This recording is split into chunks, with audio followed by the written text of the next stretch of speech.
Bab 141, Truffle Spasial. Tentu saja aku tertarik. Siar Wofei bertanya dengan penuh semangat, Tuan Tua MA, kapan lelang ciuman truffle dimulai? Hari ketiga bulan pertama. MA Siong berkata, musim produksi truffle tradisional di wilayah Alba Italia adalah sekitar bulan November dan Desember, namun pertumbuhan truffle terjadi pada bulan Maret. Saya dengar akan ada truffle putih dengan kualitas sangat baik di lelang ini. Ini seharusnya menjadi lelang truffle terakhir musim ini. Kali berikutnya kami ingin mencobanya di akhir tahun. Itu sebabnya kita tidak boleh melewatkannya. Kalau begitu, aku semakin ingin berpartisipasi. Siar Wofei berkata sambil tersenyum. Kami akan tiba di kota Sanshan besok. Kami akan terbang ke Shenzhen lusa. Ma Siong bertanya, Xia Sheng, apakah jadwalmu mudah diatur? Aku baik-baik saja dengan itu. Siar Wofei berkata tanpa ragu-ragu. Hahaha. Kalau begitu sampai jumpa besok. Ma Siong berkata dengan gembira. Sampai jumpa besok. Setelah menutup telepon, pikiran Siar Wofei mulai berkelana. Menurut waktu di media, sudah hampir setahun sejak budidaya truffle terakhir. Jika metodenya berhasil dan dia berhasil membudidayakan truffle berkualitas tinggi, dia mungkin bisa menghasilkan banyak uang dari lelang ini. Sekalipun truffle tidak berhasil dibudidayakan, tetap ada selamat menghadiri pertemuan pencicipan bersama Ma Siong. Rasa truffle, terutama aromanya yang memikat, masih melekat di benak Siar Wofei. Siar Wofei tidak ingin menunggu lebih lama lagi. Dia langsung kembali ke villa dan mengunci pintu dan jendela di kamarnya. Setelah memastikan aman, dia memanggil lukisan roh dari telapak tangan dan memasuki medium. Dia melangkah ke hutan ek. Pohon ek tumbuh sangat cepat. Diameternya sekitar 20 cm, dan seluruh hutan pinggiran. Siar Wofei mendekati pohon ek dan mulai menggali di tempat penampungan. Truffle sebenarnya adalah sejenis jamur, mereka dikaitkan dengan akar pohon ek dan beech. Oleh karena itu, jika Siar Wofei ingin menemukan truffle, dia harus menggali dan menemukan akarnya. Truffle yang diproduksi di musim dingin biasanya tumbuh setengah meter hingga 1 meter di bawah tanah. Siar Wofei menggali beberapa titik dan menemukan akarnya. Namun, dia tidak menemukan truffle apapun. Jika tidak ada truffle sekitar 1 meter, dia akan mengisi lubang tersebut dengan tanah dan melanjutkan penggalian di tempat lain. Kelima, ketika Siar Wofei menggali lebih dari 70 cm, dia tiba-tiba menemukan balok hitam di akar pohon ek. Dia segera berhenti dan dengan hati-hati menyingkirkan tanah di sekitarnya dengan tangannya. Dengan sangat cepat, benjolan hitam seukuran bola tenis muncul di depan Siar Wofei. Dia dengan hati-hati mengeluarkannya dan membersihkan kotoran di permukaannya. Permukaannya tidak rata dan tampak seperti buah pinus. Namun teksturnya lebih halus dan tidak sekeras buah pinus. Yang paling jelas adalah baunya. Setelah menggalinya, Siar Wofei mencium aroma khusus. Orang yang menyukainya akan terpesona olehnya, dan mereka yang tidak menyukainya akan merasa mual. Siar Wofei hanya pernah menyentuh truffle di Hong Kong sebelumnya. Jelas sekali, dia adalah salah satu dari yang pertama. Tidak diragukan lagi, itu adalah bagian truffle hitam. Suasana hati Siar Wofei menjadi rileks. Meskipun truffle hitam ini berukuran dan berat rata-rata, kemunculannya menegaskan satu hal, metode tanah yang dia gunakan untuk membudidayakan truffle sebelumnya secara efektif. Karena dia telah ditunjukkan, itu berarti ada lebih banyak dan lebih baik di bawah tanah. Dalam hal ini, Siar Wofei memiliki kepercayaan yang hampir bersifat tahayul terhadap ruang petaroh. Apalagi akarnya akan terinfeksi jamur truffle, sehingga kedepannya bisa terus menghasilkan truffle. Namun, Siar Wofei sedikit khawatir. Truffle berada setengah meter hingga 1 meter di bawah tanah. Terlalu tidak efisien untuk menggali tanpa tujuan dan dia mungkin akan kehilangan banyak hal. Tidak peduli apa, Siar Wofei tidak bisa membiarkan truffle berharga itu membusuk di bawah tanah. Dia telah melakukan penelitian sebelumnya. Di luar negeri, pemburu truffle akan membawa anjing truffle yang dilatih khusus untuk mencari truffle. Pada masa-masa awal, beberapa orang membawa babi untuk mencarinya, karena bau hormonal dari truffle merupakan godaan yang fatal bagi babi. Sekalipun kuburan sedalam 1 meter di bawah tanah, ia tetap tidak bisa lepas dari hidung bayi. Namun, begitu truffle ditemukan, babi betina akan menggali tanah dengan tenaga kerja. Seringkali, para pemburu truffle tidak dapat menghentikan mereka pada waktu yang tepat, dan truffle yang berharga tersebut dimakan oleh babi betina. Akibatnya, perlahan-lahan mereka beralih menggunakan anjing truffle yang berlatih khusus. Truffle yang lebih bagus bisa dijual seharga ribuan dolar.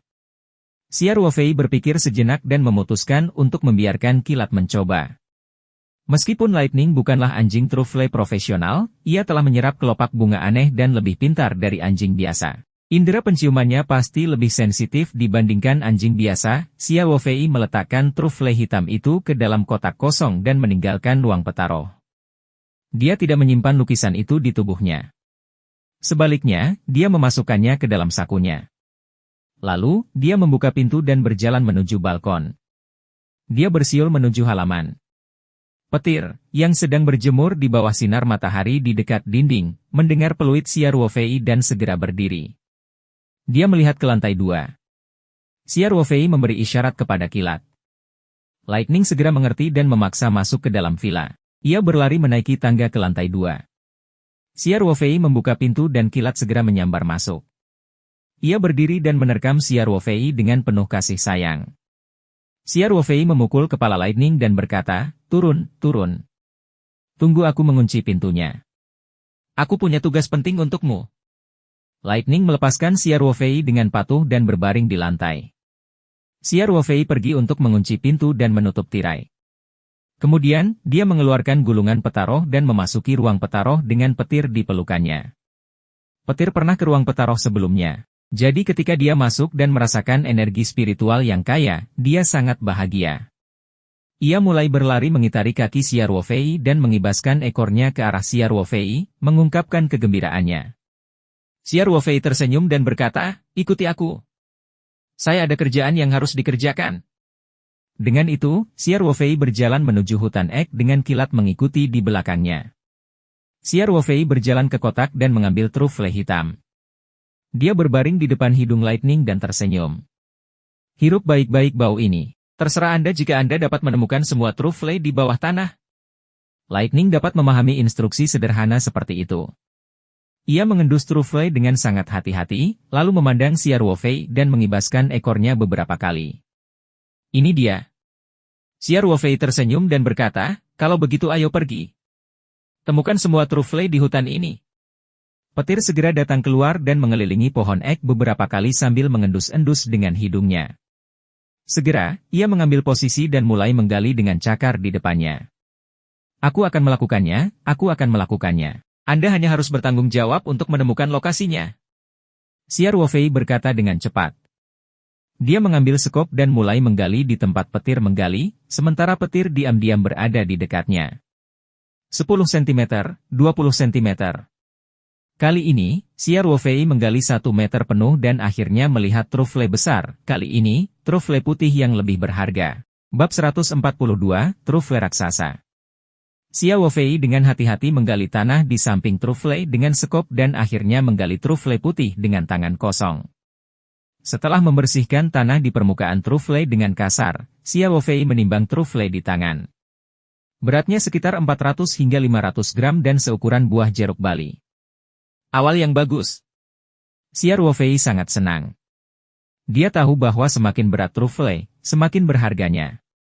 Pada tahun 2015, sepotong truffle putih seberat 900 gram dijual di lelang seharga 100.000 euro, yang setara dengan 680.000 dolar Tiongkok. Sepotong truffle putih ini beratnya sekitar 500 gram. Dibandingkan dengan harga sepotong truffle putih yang beratnya hampir sama dengan yang dijual di lelang, harganya sekitar 200.000 dolar Tiongkok.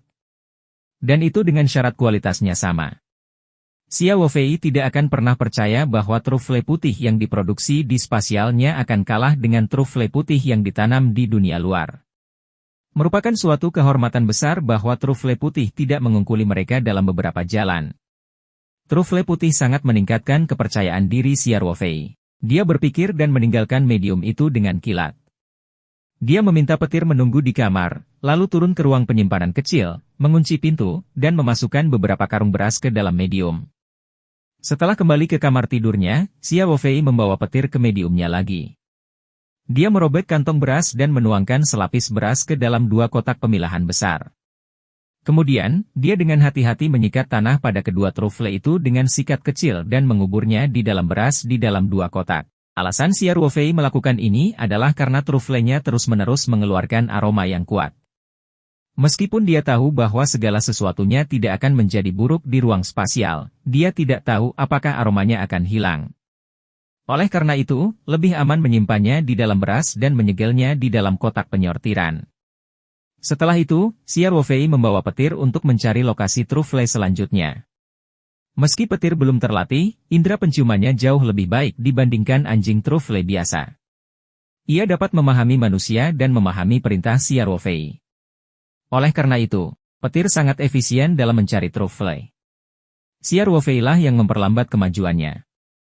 Ini karena dia harus sangat berhati-hati setiap kali menggali. Setelah trufle digali, dia harus membersihkan tanah di permukaan dengan hati-hati dan memasukkannya ke dalam kotak penyimpanan. Jadi setiap kali petir menemukan trufle dia pergi untuk beristirahat, Xia Ruofei akan sibuk. Trufle digali dari tanah oleh Xia Ruofei, ada trufle hitam dan trufle putih yang lebih berharga. Setelah dibersihkan, terus-menerus dimasukkan ke dalam kotak penyimpanan. Segera, dua kotak besar untuk merapikan sudah penuh. Xia Ruofei menemukan dua kotak merapikan lagi dan menuangkan nasi. Setelah lebih dari 10 jam, Xia Ruofei akhirnya menggali potongan trufle hitam terakhir. Dia menanyakan dan memastikan bahwa tidak ada trufle yang tersisa di hutan ek. Dia lalu menghela nafas lega. Pekerjaan ini tidak hanya menguji kekuatan fisik seseorang tetapi juga kesabarannya. Meskipun Xia Ruofei kelelahan dan berlumuran lumpur, dia merasakan pencapaian saat melihat 4 kotak trufle. Jumlah trufle hitam dan trufle putih pada dasarnya sama. 2 kotak besar itu penuh, dan 2 lainnya juga terisi setengah. Mengenai berapa banyak hasil panen yang mereka peroleh, mereka baru akan mengetahuinya setelah menimbangnya dalam penimbangan. Namun, Xia Ruofei dapat menebaknya secara kasar. Di antara trufle tersebut, ada 7 atau 8 trufle yang ukurannya sama dengan trufle putih pertama yang ditemukan petir. Menurut pasar lelang tahun lalu, nilainya setidaknya 2 juta. Selain itu, ada 3 potong trufle yang bisa dibilang berukuran raksasa. Potongan terbesar sedikit lebih besar dari bola basket dan beratnya sekitar 4 pon. 2 potong lainnya beratnya sekitar 2 hingga 3 pon. Jika Xia Ruofei mengingatnya dengan benar, potongan terbesar mungkin lebih besar dari trufle putih terbesar di dunia dalam 14 tahun. Trufle putih memiliki berat 4,16 pon atau sekitar 1,89 kg. Trufle yang digali Xia Ruofei pastinya berukuran raksasa. Nilai trufle tersebut tidak bisa lagi diukur dengan harga pasar, apalagi jika akan dilelang. Itu bahkan lebih mungkin untuk dijual dengan harga tinggi. Harga tinggi, trufle hitam berada dalam situasi yang sama, tetapi trufle hitam umumnya lebih kecil dari trufle putih. Trufle hitam terbesar yang ditemukan Xia Ruofei hampir 1,5 kg, yang juga sangat langka. Xia Ruofei merenung sejenak. Ia merasa trufle kali ini terlalu banyak dan tidak pantas untuk menjualnya sekaligus. Jika tidak, harga lelang tidak akan naik. Dia bahkan mempertimbangkan untuk memindahkan pohon ek ke tempat baru. Benda semacam ini hanya dapat diproduksi pada musim tertentu dalam setahun, dan tidak ada cara untuk mengawetkannya untuk waktu yang lama. Jadi tidak ada gunanya memproduksinya lebih banyak di dalam ruangan. Meskipun dimensi spasial dapat menjaga trufle tetap segar, trufle sangat berharga ketika langka, jika dilepas dalam jumlah banyak pasti akan menimbulkan gejolak pasar, dan akhirnya harganya turun. Itu jelas tidak sepadan. Selain itu, sangat mencurigakan jika tiba-tiba menjual trufle yang tidak dapat disimpan dalam waktu lama pada musim tanpa produksi trufle. Itu akan dengan mudah mengungkap rahasianya. Tentu saja, Xia Ruofei tidak terburu-buru memutuskan apakah dia harus mentransplantasikannya. Panen kali ini tepat menjelang berakhirnya musim trufle. Trufle batch ini masih bisa dijual seperti biasa. Oleh karena itu, hal terpenting saat ini adalah merencanakan penjualan trufle batch ini. Ketika dia pergi ke kota Shenzhen dalam 2 hari, trufle terbesar pasti akan dilelang. Tempat paling cocok untuk trufle tingkat ini adalah pelanggan. Sisanya yang berukuran sedang juga bisa digunakan sebagai cadangan. Lalu, dia akan menyimpannya untuk saat ini. Ketika dia kembali ke 3 gunung, dia akan menjual trufle dengan kualitas bagus melalui saluran lain. Sekarang setelah musim penjualan trufle berakhir, dia pasti tidak perlu khawatir tentang penjualan. Setelah mengambil keputusan, Xia Ruofei mengambil kotak merapikan baru dan memilih potongan terbesar dari trufle hitam dan trufle putih. Dia juga memilih trufle berukuran sedang dan memasukkan semuanya ke dalam kotak rapi. Lalu, dia menuangkan beras. Kemudian, Xia Ruofei menutup sisi kotak dengan ragu-ragu. Ada 5 trufle besar dalam kelompok ini, 3 trufle putih dan 2 trufle hitam. Trufle putih lebih dari 3 kati, dan trufle hitam lebih dari 2 kati. Ada juga 13 trufle biasa yang beratnya 300 pon dan 500 gram. Xia Ruofei menyegel kembali dan meninggalkan ruang spasial dengan petir. Meskipun dia sibuk di ruang spasial selama lebih dari 10 jam, hanya waktu singkat yang berlalu di dunia luar. Xia Ruofei pergi ke kamar mandi untuk membersihkan kotoran di tubuhnya dan mengganti pakaian bersih. Kemudian, dia membuka pintu dan membawa petir ke bawah. Xia Ruofei tidak melihat Lin Qiao. Setelah bertanya pada Ibu Husi, dia mengetahui bahwa gadis itu masih tidur. Ye Lingyun, sebaliknya, pergi ke pertanian untuk berpatroli. Ini adalah sesuatu yang harus dia lakukan setiap hari. Sebagai kepala keamanan, dia sangat bertanggung jawab.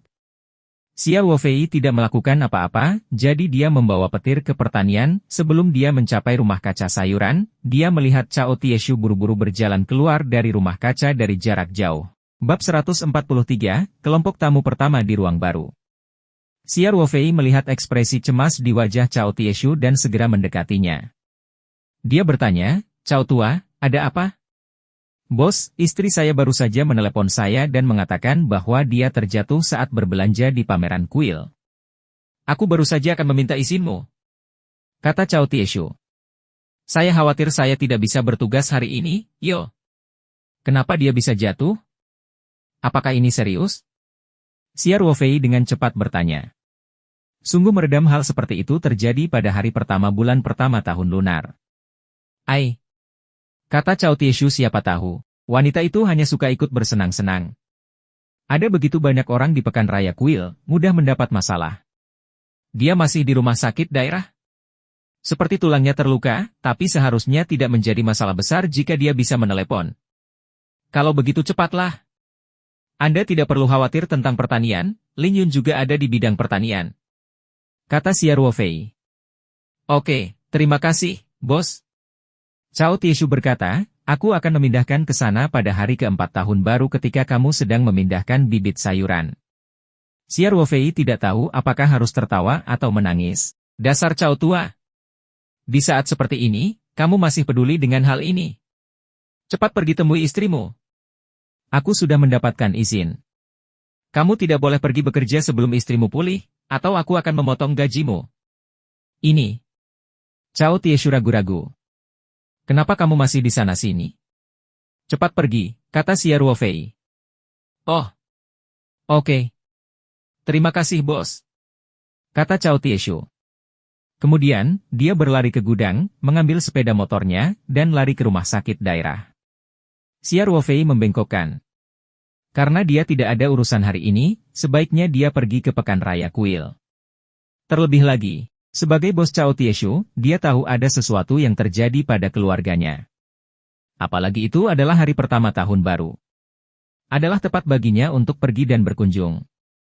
Oleh karena itu, Xia Ruofei kembali ke villa, memberitahu Ibu Husi, dan pergi dari pertanian Taoyuan. Xia Ruofei tidak menggunakan Night 15. Sebaliknya, dia mengendarai mobil pickup.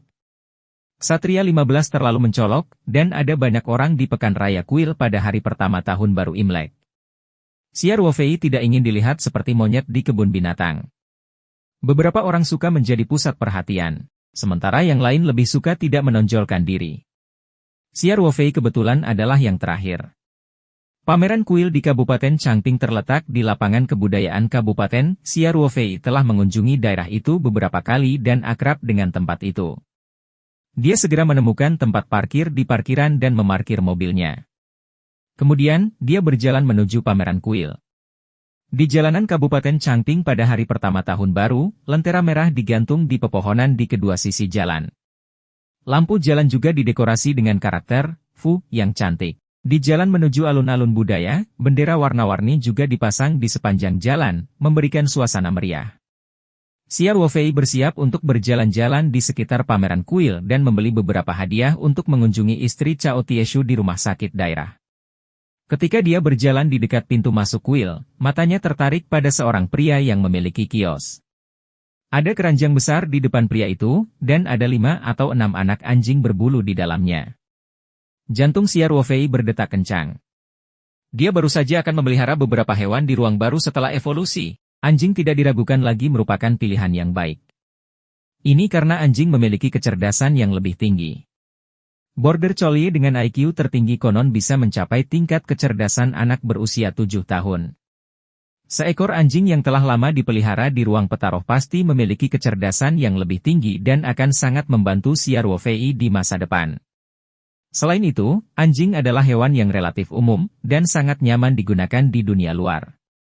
Xia Ruofei melangkah menuju kios pria itu. "Bos, berapa harga jual anjing ini?" Xia Ruofei memandangi anjing di dalam keranjang dan bertanya dengan santai. Pria itu dengan cepat berkata, "Masing-masing 50 yuan, tidak ada tawar-menawar."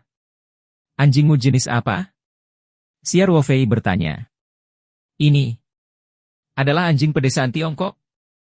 Xia Ruofei tidak bisa menahan tawa. Dia bercanda, "Bukankah itu anjing kampung? Mengapa harganya masih begitu mahal?" Pria itu dengan cepat menjelaskan, "Pak, sejujurnya, anjing-anjing kecil ini dilahirkan oleh anjing kuning besar saya. Jadi ras mereka mungkin agak biasa. Tapi ayah mereka luar biasa.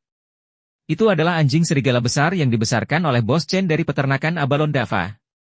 Anjing-anjing ini pasti akan sangat galak ketika mereka besar nanti, dan mereka pasti pandai menjaga rumah. Jadi masih ada garis keturunan." Xia Ruofei tersenyum dan berkata, "Baiklah, aku akan mengambil semuanya, Ai." Oke.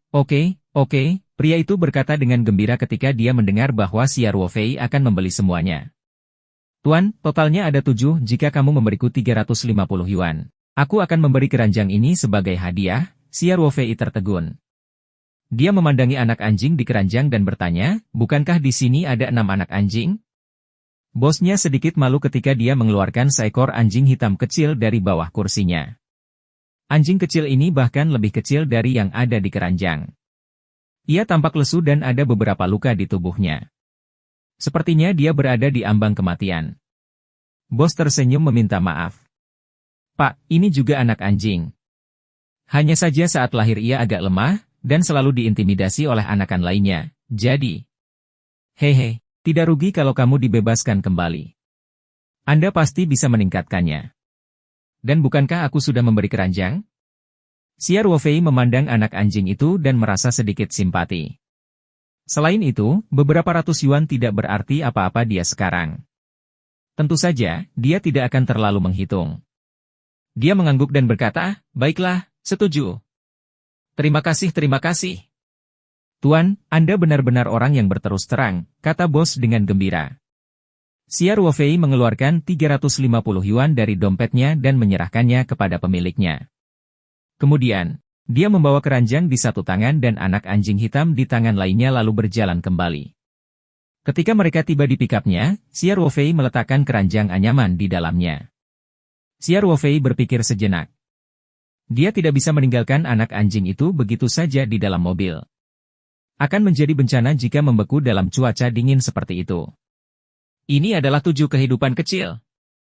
Oleh karena itu, dia pergi begitu saja keluar kota dan berhenti di pinggir jalan yang kosong. Xia Ruofei memanggil gulungan petaruh dari telapak tangan dan menyimpan keranjang berisi 6 anak anjing dan anak anjing hitam ke dalam ruang baru. Ruang baru memiliki aliran waktu yang sama dengan dunia luar. Jadi Xia Ruofei tidak perlu khawatir tentang waktu di ruang baru yang berlalu dengan cepat dan anak anjingnya mati kelaparan. Dia menyimpan lukisan itu di tubuhnya dan kembali ke daerah. Setelah berjalan-jalan di sekitar pameran kuil sebentar, Xia Ruofei membeli beberapa mainan tahun baru untuk diberikan kepada Lin Qiao. Ia juga membeli beberapa kantong susu bubuk untuk anak-anak anjing tersebut. Kemudian, Xia Ruofei pergi ke apotek terdekat untuk membeli beberapa suplemen nutrisi sebelum berkendara ke rumah sakit daerah. Setelah memarkir mobil di rumah sakit daerah, Xia Ruofei membawa hadiah dan langsung pergi ke bagian rawat inap. Dia mendengar dari Cao Tieshu bahwa istrinya menderita cedera tulang, jadi dia harus dirawat di rumah sakit. Setelah Xia Ruofei memasuki bagian rawat inap, dia mengeluarkan ponselnya dan hendak menelepon Cao Tieshu untuk menanyakan di bangsal mana dia berada. Pada saat ini, Xia Ruofei mendengar cuplikan dari koridor di lantai pertama bagian rawat inap. Di antaranya adalah suara Cao Tieshu yang marah dan berbicara keras. Bab 144, Kemarahan Bos Xia. Ekspresi Xia Ruofei sedikit berubah. Dia segera mengikuti suara itu. Dengan sangat cepat, dia sampai di pintu bangsal rumah sakit. Ia melihat bangsal rumah sakit ini dipenuhi 7 hingga 8 orang. Cao Tieshu dan beberapa orang yang tampak seperti petani sedang berkonfrontasi dengan beberapa orang yang berseragam polisi. Seorang wanita paruh baya sedang berbaring di tempat tidur dengan ekspresi sedih. Kakinya dibalut gips tebal dan ada memar di wajahnya. Xia Ruofei memperhatikan bahwa pria berseragam tidak memiliki pangkat resmi. Dari larangan lengan mereka, dia tahu bahwa mereka adalah petugas polisi pembantu. Petugas polisi tambahan terkemuka berusia awal 20-an. Dia tidak memakai topi polisi dan berambut panjang. Jaket seragam polisi hitamnya tidak dikancingkan, dan dasi di kemejanya bengkok. Dengan sebatang rokok di mulutnya, dia tidak terlihat seperti petugas polisi tetapi lebih seperti bandit. Petugas polisi menambahkan itu menghisap rokoknya dan dengan meniupkan asap dari mulut ke arah Cao Tieshu. Kemudian, dia menunjuk ke arah Cao Tieshu dengan rokok di antara jari-jarinya dan berkata, "Pak Tua, jangan terlalu berterima kasih. Anda sudah sangat mudah untuk membayarnya. Jika kamu terus berbicara omong kosong, aku akan menangkap kalian semua." Cao Tieshu menekankan dan matanya hampir menyemburkan api. Dia sangat marah hingga gemetar dan dia berteriak, "Jika kamu memiliki kemampuan, tangkap kami semua. Saya tidak percaya bahwa tidak ada tempat untuk berpikir. Kamu sangat tidak masuk akal, bukan?" Petugas polisi tambahan membuang puntung rokoknya, menunjuk ke arah Cao Tieshu, dan berkata, "Ikutlah dengan kami ke kantor polisi. Motor Care. Aku tidak bisa mengajakmu. Saudaraku, borgol dia." Beberapa petugas polisi pembantu di belakangnya segera maju untuk menangkap Cao Tieshu. Xia Ruofei tidak tahan lagi dan berteriak, "Berhenti! Apa yang sedang kalian lakukan?" Setelah dia selesai berbicara, dia melangkah ke bangsal dan berdiri di antara Cao Tieshu dan petugas polisi lainnya. Cao Tieshu juga terkejut melihat Xia Ruofei. Dia bertanya, "Bos, apa yang kamu lakukan di sini?" Xia Ruofei mengangguk ke arah Cao Tieshu, lalu menatap petugas polisi dan dengan dingin bertanya, "Apa yang kalian lakukan?" Pemimpin petugas polisi melirik Xia Ruofei dan bertanya, "Siapa kamu?" "Aku memperkirakanmu. Jangan menghalangi tugas resmi kami, atau kami akan menangkapmu juga." Bibir Xia Ruofei bergerak-gerak dan dia bertanya, "Melaksanakan tugas resmi? Anda masih ingin menangkap orang? Apakah Anda memiliki dokumen yang relevan? Apakah polisi pembantu mempunyai kewenangan untuk menegakkan hukum secara independen? Di mana kapten polisimu?" Juga, dia acak-acakan dan pakaiannya tidak bagus. Dia merokok di bangsal sambil mengenakan seragam polisi. Karakter macam apa ini? Inikah cara pemimpinmu memimpin? Rentetan pertanyaan itu membingungkan pimpinan Polri. Dia melihat sikap Xia Ruofei yang luar biasa, dan dia berbicara dengan rasa keadilan, sehingga dia tiba-tiba kehilangan kepercayaan dirinya. "Siapa kamu?" dia bertanya dengan ragu-ragu. Xia Ruofei tersenyum tipis dan menunjuk ke arah Cao Tieshu, "Apakah kamu tidak mendengarku tadi? Saya bosnya." "Bos? Asalmu dari mana?" Salah satu petugas polisi tambahan di belakang petugas polisi terkemuka bertanya dengan berani. "Kami dari pertanian Taoyuan," kata Cao Tieshu dengan kepala terangkat tinggi. Petugas polisi terkemuka itu tertegun sejenak. Dia membuka matanya lebar-lebar lalu mencibir, "Brengsek! Saya pikir itu adalah pukulan besar. Jadi, Anda hanyalah seorang petani sialan. Kenapa kamu berpura-pura menjadi serigala berekor besar?" Nada besar itu. Orang yang tidak mengenal Anda mungkin mengira Anda adalah Direktur Biro Keamanan Umum. FCK. Awalnya, dia tidak yakin dengan latar belakang Xia Ruofei, jadi dia sedikit khawatir.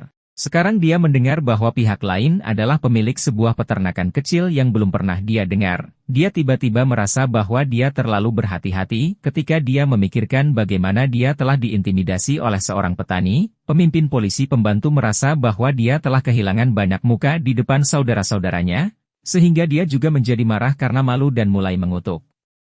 Rombongan polisi pembantu di belakangnya pun ikut tertawa. "Saya pikir Anda adalah bos besar. Jadi, Anda adalah seorang petani sayur. Orang ini benar-benar menakutkan." "Haha, pemilik peternakan, aku sangat takut." Xiao Ruofei memandangi sekelompok petugas polisi dengan tenang, seolah-olah dia sedang memperhatikan sekelompok badut. "Hei, bos besar, dengarkan. Beberapa orang ini membunuh Alsatianku." Pemimpin dari polisi pembantu berkata dengan lantang, "Kamu adalah bos besar, mengapa kamu tidak membantu mereka membayar? Itu tidak mahal, hanya 50.000 yuan." Xiao Ruofei berkata dengan acuh tak acuh, "Jadi ini masalah pribadi? Lalu, Anda membawa begitu banyak orang yang berseragam polisi ke sini, dan baru saja Anda berteriak untuk membawa mereka ke kantor polisi. Apakah ini termasuk penggunaan pribadi? Swasta, ibumu. Apakah kamu benar-benar berpikir kamu adalah seorang pemimpin besar?" Ekspresi pemimpin petugas polisi tambahan berubah dan dia mengutuk, "Keluarlah jika kamu tidak punya uang untuk membayar. Aku akan menangkapmu juga jika kamu terus berbicara kosong." Ekspresi Xiao Ruofei berubah dingin saat dia menegur, "Kaulah yang harus keluar. Di rumah sakit, kamu tidak bisa melakukan sesukamu. Ibu keparat, kamu menolak bersulang hanya untuk minum kerugian." Pimpinan polisi pembantu berkata dengan memecahkan galak, "Saudara-saudara, borgol anak ini dulu. Bukankah dia suka bicara besar? Biarkan dia tiba-tiba di biro." Petugas polisi tambahan setuju dan mengelilingi Xiao Ruofei. Salah satunya memegang borgol. Melihat ini, Cao Tieshu pun menjadi cemas. Dia dengan lantang berkata, "Berhenti. Apa hak Anda untuk menangkap bos saya?" Polisi pembantu itu tentu saja tidak memperhatikan teriakan Cao Tieshu. Xiao Ruofei tetap tenang sampai salah satu petugas polisi tambahan mengulurkan tangan untuk meraih lengan. Dia mengulurkan tangannya dengan ringan dan tubuhnya bersinar seperti hantu. Suara teredam dari tinju yang mengenai tubuh bisa terdengar. Tidak ada seorang pun yang bisa melihat gerakan Xiao Ruofei dengan jelas. Rasanya seperti dalam beberapa kedipan mata, para petugas polisi itu tergeletak di tanah dan menimbulkan rasa sakit. Semuanya memiliki memar di wajah mereka, dan mereka terlihat sangat lemas. Xiao Ruofei dengan tenang mengepalkan tangan, berjalan mendekat, meraih satu orang di tangan masing-masing, dan melemparkan mereka semua keluar dari bangsal dalam waktu singkat. Pemimpin petugas polisi berdiri di samping dan tidak dapat melihat matanya. Tepat ketika Xiao Ruofei berjalan ke arahnya, dia bergidik dan berteriak, "Kamu berani menyerang petugas polisi? Kamu terlalu memikirkan dirimu sendiri. Apakah Anda seorang petugas polisi?" Menyerang seorang petugas polisi saja tidak cukup, Xiao Ruofei bertanya dan berkata, "Selain itu, jadi bagaimana jika saya menyerang seorang petugas polisi?" Kata Xiao Ruofei sambil berjalan menuju petugas polisi. Dengan setiap langkah yang diambilnya, petugas polisi tersebut merasa semakin tertekan dan tidak mau harus mundur beberapa langkah. "Jangan datang. Jangan mendekat." Keahlian Xiao Ruofei telah membuat ketakutan polisi. Xiao Ruofei memandangnya dengan jijik dan berkata, "Mulutmu terlalu bau. Tampar dirimu 10 kali lalu pergilah." "Apa? Kamu? Jangan melangkah terlalu jauh," kata petugas polisi tambahan sambil mundur. Dia tidak lagi sombong dan mendominasi seperti sebelumnya. Sekarang, dia hanya memikirkan cara untuk melarikan diri. Xiao Ruofei dipenuhi dan berkata, "Karena kamu tidak sadarkan diri, aku akan melakukannya untukmu." Dengan itu, dia berjongkok ke depan, meraih kerah asisten polisi itu dengan satu tangan, dan dengan cepat menyamakan tangan lainnya. Dengan kecepatan yang terlihat dengan mata telanjang. Dia terpana dengan 10 injakan itu dan bahkan melupakan rasa sakit di wajahnya. Dia hanya berdiri di sana dalam keadaan membayangkan dengan ekspresi tidak percaya di wajahnya. Xiao Ruofei melemparkannya keluar dari pintu dan berkata dengan acuh tak acuh, "Pergilah." Petugas polisi tambahan saling memandang dan menunjukkan ekspresi ketakutan. Kemudian, mereka saling membantu dan melarikan diri. Di ujung koridor, petugas polisi tambahan yang memimpin berbalik dan berteriak, "Tunggu saja, jangan lari jika kamu punya nyali." Xia Ruofei tidak peduli dengan teriakannya. Dia berbalik dan menatap Cao Tieshu, bertanya, Cao Tua, beritahu aku. Apa yang sedang terjadi? Bab 145, melanggar hukum. Cao Tieshu tidak menjawab pertanyaan Xia Ruofei. Sebaliknya, dia berkata dengan cemas, Bos, kamu memukul Chen Gang. Ini bukan masalah kecil, penduduk desa lain di lingkungan juga berkata, ya, Bos Xia. Chen Gang adalah putra Chen Jinbo, pemilik peternakan abalon di daerah tersebut. Dia memiliki banyak kekuasaan di wilayah ini. Chen Jinbo juga merupakan anggota Komite Asosiasi Pemerintahan Kabupaten. Dia mengenal banyak orang penting, Bos Xia, tolong pikirkan cara untuk menyelesaikan ini, berhenti. Xia Ruofei tidak tahu apakah harus tertawa atau menangis. Aku punya caraku sendiri. Anda tidak perlu khawatir tentang saya. Bahkan jika langit runtuh, setidaknya kamu harus memberitahuku apa yang terjadi, kan? Cao Tieshu mengarahkan istrinya ke tempat tidur dan berkata, itu semua karena wanita ini. Mengapa Anda bersenang-senang? Apa yang bisa dikunjungi di Pekan Raya Kuil? Sekarang kita telah menyebabkan bencana besar. Istri Cao Tieshu berkata, merasa bersalah. Saya tidak menyangka hal ini akan terjadi. Setidaknya ada beberapa ribu orang di Pekan Raya Kuil. Jadi mengapa mereka tidak terlibat? Aku sangat tidak beruntung. Kamu masih berani membalas. Mata Cao Tieshu melebar saat dia berbicara. Xia Ruofei memaksakan senyum dan menasihati, Cao Tua, apa yang sudah terjadi sudah selesai. Apa maksudnya menyalahkan adik ipar lo? Apa yang sudah terjadi? Saya masih bingung. Cao Tieshu menghela nafas dan menceritakan semuanya pada Xia Ruofei. Ternyata istri Cao Tieshu dan beberapa penduduk desa telah membuat janji untuk pergi ke pameran kuil di daerah tersebut. Tidak lama setelah memasuki wilayah tersebut, seekor wolfhound berukuran besar tiba-tiba lokasi keluar dari sekitar kantor polisi di sebelah barat kota. Istri Cao Tieshu sangat ketakutan sehingga dia terjatuh dari sepedanya. Dia kebetulan menabrak batu di sepanjang jalan, dan tulang keringnya patah di tempat. Wolfhound besar itu masih dengan agresif menerkam istri Cao Tieshu. Kakinya patah, dan dia tidak bisa melarikan diri. Akibatnya, wajahnya tergores dan terdapat beberapa bekas darah. Penduduk desa yang pergi ke Pekan Raya Kuil membawa maju untuk mengusir anjing itu, tetapi anjing itu tampaknya sudah gila. Situasinya mendesak pada saat itu, dan jika anjing gila ini dibiarkan menjadi gila, istri Cao Tieshu mungkin akan kehilangan nyawanya. Salah satu warga desa kebetulan memiliki cangkul di sepeda roda tiganya, sehingga ia mengangkatnya untuk memukul anjing tersebut. Saat itu, pemandangan sedang kacau, dan mereka tidak dapat mengingat situasi spesifiknya. Mereka hanya ingat bahwa mereka telah memukul cangkul beberapa kali, dan mungkin salah satu dari mereka telah mengenai titik vital anjing serigala besar itu. Anjing serigala besar itu terbunuh di tempat. Saat ini, tempat patahnya tulang istri Cao Tieshu sudah sangat bengkak. Banyak juga luka memar dan cakaran yang mengeluarkan darah. Penduduk desa tidak peduli untuk mencari pemilik anjing tersebut untuk membayar biaya pengobatan. Mereka segera mengirim istri Cao Tieshu ke rumah sakit dan meminta istri Cao Tieshu menelepon dan memberitahu Cao Tieshu. Biaya darurat dan rawat inap ditanggung oleh beberapa penduduk desa. Tanpa diduga, setelah menangani patah tulang dan lukanya, Cao Tieshu tiba di bagian rawat inap. Tidak lama setelah dia tiba, Chen Gang datang ke pintu bersama beberapa petugas polisi pembantu. Saat itulah semua orang tahu bahwa Alsatian itu milik Chen Gang. Keluarga Chen Gang memiliki peternakan abalon terbesar di wilayah tersebut. Ayahnya, Chen Jinbo, adalah anggota Asosiasi Administrasi Pemerintah Kabupaten dan dianggap sebagai pengusaha swasta lokal yang terkenal. Chen Gang telah nakal sejak dia masih kecil, dan hasil akademisnya sangat buruk.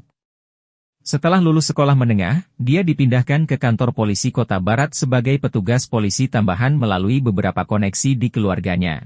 Dengan kekuatan keluarganya dan kulit seorang petugas polisi, Chen Gang bahkan lebih arogan dan mendominasi. Reputasi buruknya diketahui di seluruh negeri. Anjing Alsatian itu dibesarkan oleh Chen Jinbo di peternakan abalon, dan Chen Gang sering membawanya ke kantor polisi. Dia tidak tahu mengapa dia keluar dari kantor polisi hari ini. Chen Gang, yang sedang bertugas hari ini, sedang bermain kartu di kantor dengan beberapa teman jahatnya, jadi dia tidak tahu apa-apa. Setelah Wolfhound berlari keluar, ia berlari ke arah istri Cao Tieshu. Pada akhirnya, ia dibunuh secara tidak sengaja oleh seorang penduduk desa, dan Chen Gang sama sekali tidak menyadarinya. Belakangan, beberapa kenalan Chen Gang mengenali bahwa itu adalah anjingnya dan segera berlari ke kantor polisi untuk memberitahu dia. Ketika Chen Gang melihat anjing kesayangannya mati di tempat, dia langsung meledak dan bertanya-tanya dengan beberapa petugas polisi pembantu. Banyak orang telah melihat apa yang terjadi, jadi Chen Gang dan yang lainnya segera menemukan rumah sakit. Ketika mereka bertemu, Chen Gang tidak hanya meminta maaf karena anjingnya menyakiti orang, tetapi dia juga meminta Cao Tieshu untuk memberikan kompensasi atas anjingnya, dia bahkan meminta 50.000 yuan. Perut Cao Tieshu dipenuhi amarah ketika istrinya mengalami situasi seperti itu di hari pertama tahun baru. Oleh karena itu, kedua pihak mulai bertengkar dan Xia Ruofei tiba. Akhirnya, Cao Tieshu berkata dengan marah, "Saya sudah lama mendengar bahwa keluarga Chen sombong. Aku akhirnya menyaksikannya hari ini, Taishu, apa yang harus kita lawan dengan orang biasa?" Seorang penduduk desa yang sudah tua menghela nafas dan berkata, "Saya pikir sebaiknya kamu keluar dari rumah sakit bersama kakak iparmu dan mencari tempat untuk bersembunyi. Dan bos Xia ini, Anda juga harus segera memikirkan solusinya. Kalau tidak bisa, keluarlah dan sembunyikan beberapa hari." Yang lain pun berusaha membujuknya. "Ya, kami tidak boleh menyinggung keluarga Chen. Bos Xia, orang bijak tahu kapan harus mundur. Mari kita bersembunyi sebentar." Alis Xia Ruofei meringkuk saat dia mendengarkan cerita Cao Tieshu. Meski hanya beberapa kata, terlihat jelas betapa arogan dan lalinnya Chen Gang. Apalagi seluruh penduduk desa begitu ketakutan. Jelas begitu betapa kuatnya keluarga Chen di Kabupaten Changping. Perilaku Chen Gang hari ini benar-benar melanggar hukum. Xia Ruofei bukanlah orang yang berguna. Namun, karena hal seperti ini terjadi pada pegawai pertaniannya, dia harus turun tangan. Memikirkan hal ini, Xia Ruofei berkata kepada Cao Tieshu dan penduduk desa, "Cao tua, ipar perempuan, sesama penduduk desa, Anda dapat yakin. Kakak ipar tidak bisa bangun dari tempat tidur saat ini, jadi diamlah di sini dan memulihkan diri. Jangan khawatir, dengan aku di sini, tidak ada yang berani menyentuh sehelai rambut pun kamu." Bos ya, Chen Jinbo memiliki hubungan baik dengan beberapa pemimpin di daerah ini. "Kamu, penduduk desa tua itu," berkata dengan ragu-ragu. Xia Ruofei tersenyum dan berkata, "Tidak peduli seberapa kuatnya kamu tidak bisa mengalahkan hukum. Tidak peduli seberapa kuatnya Anda tidak bisa mengalahkan organisasi. Jangan khawatir." Penduduk desa senior memandang Xia Ruofei. Sederhananya, pemuda ini seperti anak sapi yang baru lahir yang tidak takut pada harimau. Terus terang, dia sedikit mengerti. Chen Jinbo telah berada di distrik Changping selama lebih dari 10 tahun dan memiliki banyak koneksi. Anda hanyalah seorang pemuda yang memulai pertanian kecil di desa. Bagaimana Anda melawan Big Shot seperti itu? Penduduk desa lainnya juga ingin membujuk Xia Ruofei, tapi Cao Tieshu mendengarkan kata-kata Xia Ruofei dan berkata dengan tegas, "Bos, karena kamu sudah menyatakan, aku akan mendengarkanmu. Jangan pergi kemana-mana dan memulihkan diri di rumah sakit ini. Saya tidak percaya keluarga Chen bisa kebal hukum." Xia Ruofei mengangguk sebagai penghargaan. Penduduk desa melihat bahwa orang yang terlibat memiliki sikap seperti itu, sehingga mereka tidak lagi berusaha membujuknya. Setelah mengucapkan beberapa kata penghiburan, mereka pergi satu demi satu. Mereka juga takut mendapat masalah. Meskipun Chen Gang telah mengidentifikasi keluarga Cao Tieshu, mereka tetap membunuh anjing itu bersama-sama. Setelah desa pergi, Xia Ruofei melihat penduduk istri Cao Tieshu masih khawatir. Dia tersenyum dan berkata, "Kakak ipar, jangan takut. Saya akan menelepon sekarang. Jangan khawatir, saya juga kenal beberapa orang dari atas. Bos ya, maka Anda harus segera mencari petinggi dan menyelesaikan masalah ini." Istri Cao Tieshu dengan cepat berkata. Orang-orang dari pedesaan tidak tahu banyak, tetapi ketika dia mendengar Xia Ruofei mengatakan bahwa dia memiliki koneksi, dia tampak lebih nyaman. "Bos, maafkan aku. Aku tidak mengira kamu akan terlibat dalam masalah ini," Cao Tieshu berkata dengan rasa bersalah. "Cao tua, jangan katakan hal seperti itu."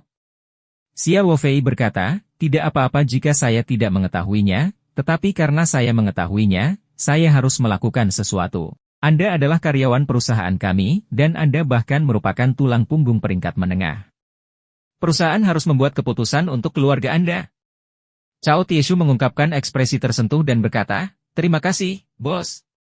Siar Wofei tersenyum dan mengangguk. Dia mengulurkan tangan dan menampar bahu Cao Tieshu. Kemudian, dia mengeluarkan ponselnya dan berjalan ke koridor di luar negeri. Cara paling efektif untuk menangani masalah ini di Kabupaten Changping adalah dengan mencari Wu Liqian yang baru diangkat. Jika bahkan Wu Liqian tidak bisa menyelesaikannya sendiri, dia secara alami akan meminta bantuan atasan lamanya, Tian Huilan. Namun, kemungkinan terjadinya hal ini sangat rendah. Jika seorang bos lokal dapat membuat Wu Liqian, wakil kepala daerah eksekutif, merasa tidak berdaya, maka dia tidak layak mendapatkan kepercayaan dan tanggung jawab berat dari Tian Huilan. Oleh karena itu, Siar Wofei mengeluarkan ponselnya dan menghubungi nomor Wu Liqian. Bab 146, Keputusan Wakil Kepala Daerah Wu. Telepon berdering beberapa kali sebelum Wu Liqian mengangkatnya. Selamat Tahun Baru, Xiao Xia, kata Wu Liqian. Siar Wofei mendengar suara berisik di ujung telepon dan bertanya, Kak Wu, apakah aku mengganggumu dari pekerjaan? Bukan apa-apa, saya hanya mengunjungi beberapa unit di kabupaten ini. Wu Liqian tersenyum ringan. Kami tadi berada di ruang pertemuan, tapi kami keluar sekarang. Jika ada yang ingin Anda katakan, katakan saja. Sekarang lebih nyaman untuk berbicara. Selamat Tahun Baru, para pemimpin beberapa kelompok di daerah itu akan pergi ke berbagai unit untuk mengunjungi dan menyampaikan belasungkawa. Mereka akan memberikan ucapan Selamat Tahun Baru kepada para kader dan masyarakat yang masih ngotot menduduki jabatannya di Tahun Baru. Ini sudah menjadi tradisi di Tiongkok. Partai-partai dan pemerintah di semua tingkatan mempunyai tradisi ini. Sebagai orang keempat dalam tim kepemimpinan, Wu Liqian jelas sangat sibuk hari ini. Dia harus pergi ke semua unit dan bekerja sepanjang hari. Oleh karena itu, Siar Wofei tidak berdiri pada upacara dan berkata langsung, Kak Wu, ada sesuatu yang aku butuh bantuanmu. Kemudian, Siar Wofei memberitahu Wu Liqian semua yang terjadi hari itu, termasuk bagaimana dia memukuli beberapa petugas polisi setelah dia tiba di rumah sakit. Faktanya, Siar Wofei bahkan memukuli Wakil Direktur Biro Keamanan Umum Kabupaten di depan Tian Huilan di kantor polisi kota Linhai Kabupaten Changping. Wu Liqian juga pernah berada di sana, dan dia adalah sekretaris Tian Huilan pada saat itu. Setelah mendengar kata-kata Siar Wofei, Wu Liqian berkata dengan marah, ada hal seperti itu? Ini benar-benar melanggar hukum. Xiao Xia, apakah kamu masih di rumah sakit? Ya, saya khawatir setelah saya pergi, Chen Gang akan melakukan sesuatu yang buruk pada pasangan Cao. Siar Wofei berkata, mereka semua adalah petani yang jujur. Mereka sudah gila setelah hal seperti itu terjadi pada hari pertama tahun baru. Jangan khawatir, tunggu sebentar di rumah sakit. Saya pasti akan memberikan penjelasan yang memuaskan. Wu Liqian berkata tanpa ragu-ragu. Oke, terima kasih, Kak Wu, Siar Wofei berkata. Maafkan aku. Ini tahun baru dan aku memberimu masalah, kamu bahkan harus melakukan ini dengan Kak Wu? Wu Liqian berkata sambil tersenyum, kembangkan bisnis Anda dengan baik, dan ciptakan lebih banyak pajak dan lapangan kerja untuk kabupaten kami. Itu cara terbaik untuk berterima kasih padaku. Pasti, pasti. Siar Wofei berkata sambil tersenyum. Karena Wu Liqian masih harus menangani masalah ini, keduanya tidak banyak bicara dan segera menutup telepon. Biro Sumber Daya Air Kabupaten. Wu Liqian meletakkan ponselnya, ekspresi wajahnya tampak berpikir. Dia melirik ke arah Su Jianbo, Direktur Biro Keamanan Umum Daerah, yang duduk di samping. Selama kunjungan festival musim semi, beberapa kelompok di wilayah tersebut dibagi menjadi beberapa kelompok dan bertindak secara terpisah. Su Jianbo kebetulan berada dalam kelompok yang dipimpin oleh Wu Liqian. Pada dasarnya, pemimpin akan berkeliling dan berterima kasih kepada staf yang bertugas atas kerja keras mereka. Dia kemudian memberi mereka beberapa hadiah dan pemimpinnya akan mengatakan beberapa patah kata kepada mereka. Sambutan di Biro Pemeliharaan Air pada dasarnya telah berakhir. Namun, Wu Liqian baru saja keluar untuk menerima telepon, jadi semua orang masih menunggu di sini.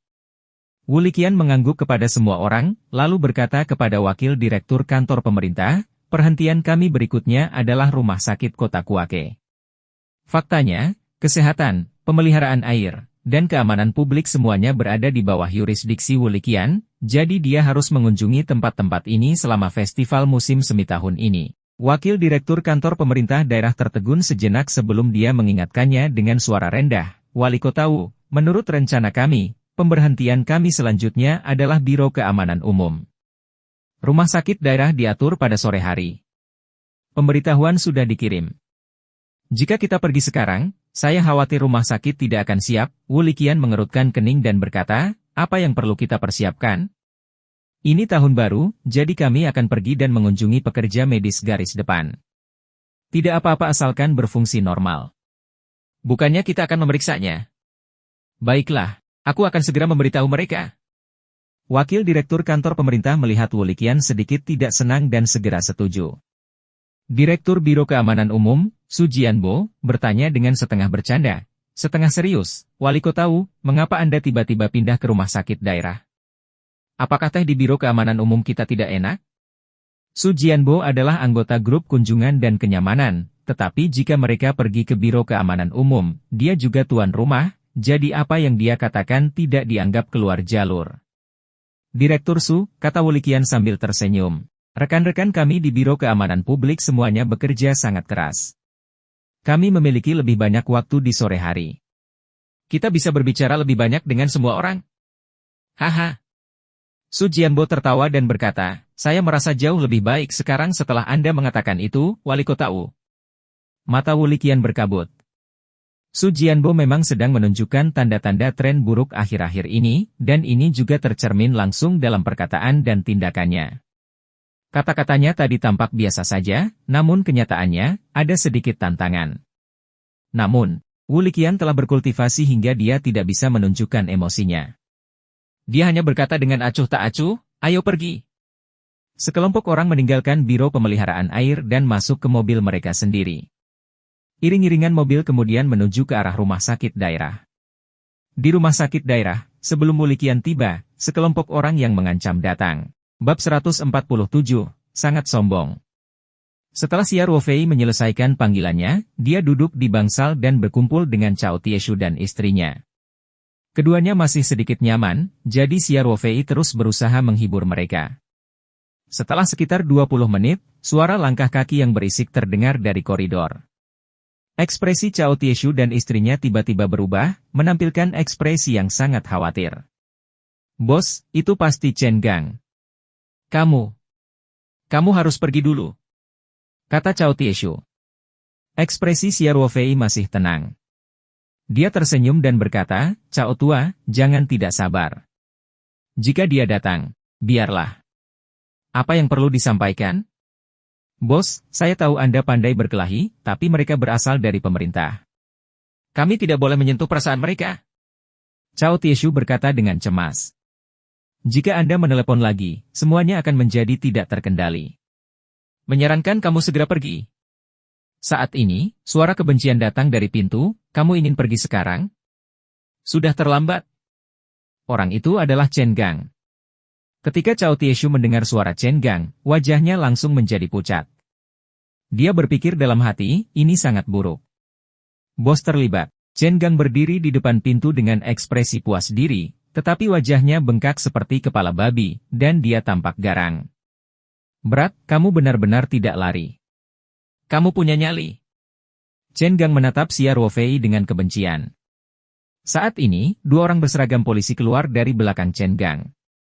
Mereka adalah dua petugas polisi resmi dengan pangkat dan nomor polisi, sangat berbeda dari Chen Gang dan petugas polisi pembantu lainnya. Salah satu petugas polisi, yang tinggi dan kurus, memandang Xia Ruofei dan berkata, kami dari unit polisi kriminal dari Biro Keamanan Umum Kabupaten. Anda menduga sedang menyerang petugas polisi dan menimbulkan masalah. Ikutlah dengan kami. Xia Ruofei memandang polisi itu dengan tenang dan berkata, semuanya membutuhkan bukti. Polisi tidak bisa menangkap orang sembarangan. Anda bilang saya menyerang polisi dan menimbulkan masalah. Kalau saya punya buktinya. Bukti, petugas polisi yang tinggi dan kurus itu mencibir. Anda memukuli Chen Gang dan polisi lainnya dari kantor polisi Kota Barat. Para saksi ada di sini, dan luka di tubuh mereka adalah buktinya. Orang-orang itu adalah petugas polisi pembantu, bukan petugas polisi resmi. Xia Ruofei segera berkata. Petugas muda di sebelah petugas tinggi dan kurus itu menyorotnya dan berkata, Anda pikir Anda bisa memukuli polisi tambahan sesuka Anda? Kamu telah memakan jantung beruang dan isi perut macan tutul. Xia Ruofei menatap petugas polisi muda itu dengan dingin dan berkata, jaga mulutmu. Dengan mengenakan seragam ini, Anda mewakili citra polisi rakyat. Anda mengutuk dan mengumpat setiap kali Anda membuka mulut. Apakah ini kualitas seorang petugas polisi? FCK, petugas polisi muda itu menyingsingkan lengan bajunya dan hendak memberi pelajaran pada Xia Ruofei. Wu kecil. Petugas polisi yang tinggi dan kurus itu mengulurkan tangan dan menghentikan. Kemudian, petugas polisi yang tinggi dan kurus itu memicingkan mata ke arah Xia Ruofei dan berkata, saya tidak mengira Anda begitu pandai berbicara. Tetapi bahkan jika Anda memiliki lidah yang fasih, Anda tidak dapat menutupi fakta bahwa Anda memukuli Chen Gang dan anak buahnya. Mereka disakiti oleh Anda saat mereka menjalankan tugas resmi. Kami memanggil Anda dengan alasan menimbulkan masalah dan menyerang petugas polisi, yang sepenuhnya sesuai dengan peraturan. Petugas polisi muda, Wu kecil, juga mencibir dan berkata dengan nada yang aneh, jika Anda menolak bekerja sama, jangan salahkan kami karena tidak sopan. Pada saat itu, kamu akan menolak penangkapan, dan kamu harus tinggal di kamar pelayan selama beberapa tahun. Xia Ruofei berkata, saya tidak mengira polisi begitu pandai memutarbalikkan kebenaran dan mengubah hitam menjadi putih. Chen Gang jelas telah mengumpulkan polisi tambahan untuk menimbulkan masalah bagi urusan pribadi keluarganya, tetapi ini menjadi urusan resmi di sini. Merekalah yang memulai pertarungan, dan saya hanya membela diri. Di mata Anda, ini adalah penyerangan terhadap petugas polisi. Petugas polisi tinggi dan kurus berkata dengan senyuman palsu, polisi dengan sendirinya akan menyelidiki kebenarannya. Anda mengetahui menyerang petugas polisi dan menimbulkan masalah. Saya secara resmi memanggil Anda sesuai prosedur. Anda harus bekerja sama. Petugas polisi jangkung dan kurus itu sengaja menekankan kata, dicurigai. Xia Ruofei muncul dan berkata, panggil? Baiklah. Lencana polisi dan surat panggilan Anda. Saya pasti akan bekerja sama. Perjalanan pulang pergi Chen Gang hanya memakan waktu lebih dari 20 menit. Itu masih hari pertama tahun baru. Bagaimana mereka bisa menerima panggilan resmi? Xia Ruofei yakin kedua petugas polisi ini adalah teman buruk Chen Gang. Mereka ada di sini untuk mendukungnya. Terus terang, mereka melakukan pekerjaan pribadi tanpa prosedur formal. Benar saja, wajah petugas polisi yang tinggi dan kurus itu menjadi gelap dan berkata, saya menelepon Anda secara lisan. Kami akan membuat prosedur yang relevan setelah ini. Sekarang, silakan ikut dengan kami. Aku lupa ada panggilan lisan. Xia Ruofei berpura-pura tiba-tiba menyadari sesuatu dan kemudian bertanya dengan ekspresi bingung, tapi aku ingat bahwa kita hanya bisa memanggil secara lisan dalam keadaan khusus. Permisi, petugas, situasi khusus apa yang saya alami? Xia Ruofei memandang Chen Gang dengan jijik dan berkata, ada tanda-tanda pengungsi? Setelah mereka pergi, saya masih tinggal di sini selama lebih dari 20 menit. Jika saya ingin melarikan diri, saya pasti sudah melakukannya sejak lama. Kamu benar-benar banyak bicara omong kosong. Petugas muda polisi itu tidak bisa menahan diri untuk tidak mengutuk, jika Anda tidak ingin menderita, ikutlah dengan kami. Kalau tidak, kamu akan terkena dampaknya saat berada di kantor polisi. Apakah kamu mengancamku?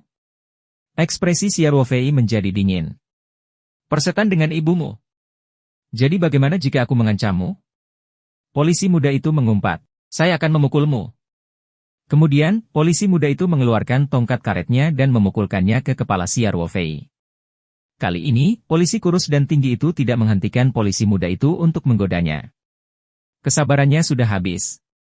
Di daerah kecil ini, mereka jarang membicarakan alasan dengan tersangka.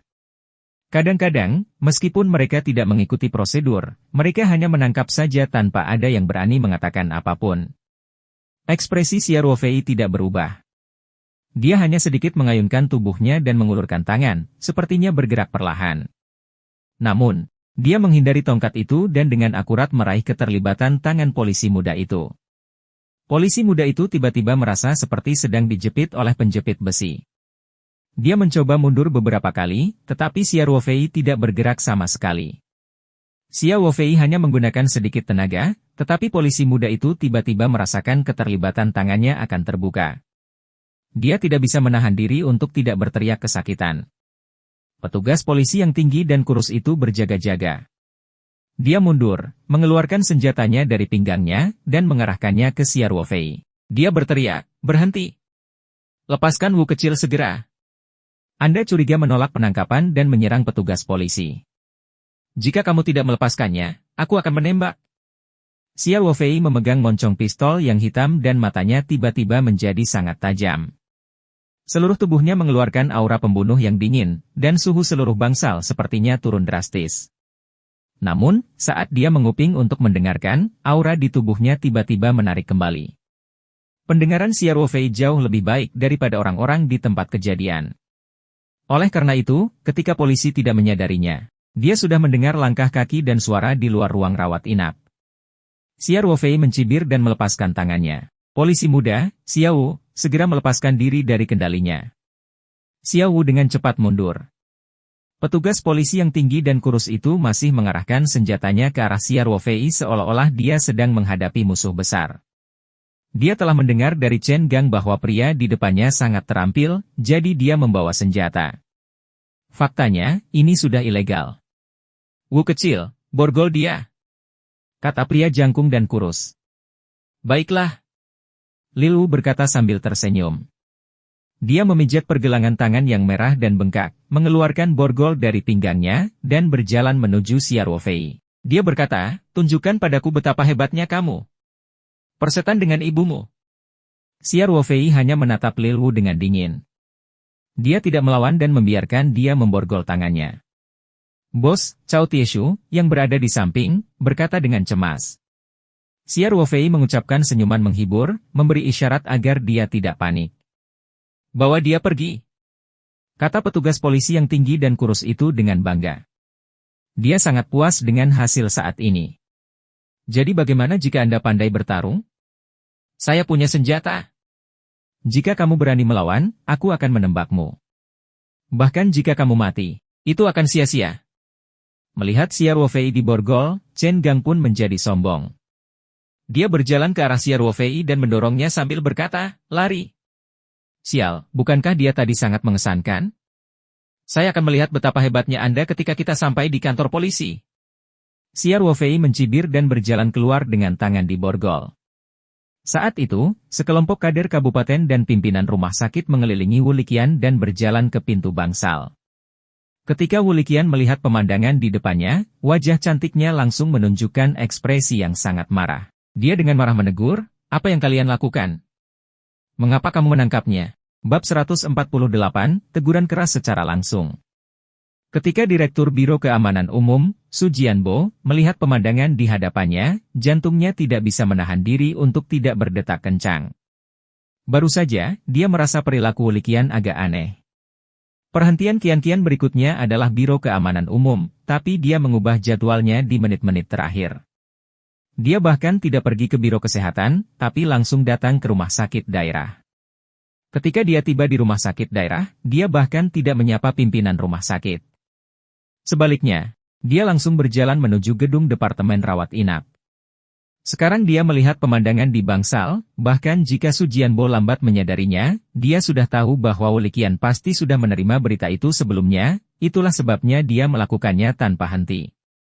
Kini, Su Jianbo hanya bisa berharap tidak ada masalah dengan prosedur para petugas polisi tersebut. Jika tidak, dengan sikap Wu Liqian, pemukulan hari ini tidak bisa dihindari. Wu Liqian bahkan tidak punya waktu untuk memikirkan politik pemerintahan. Borgol di pergelangan tangan Xia Wofei begitu mencolok hingga membuatnya marah.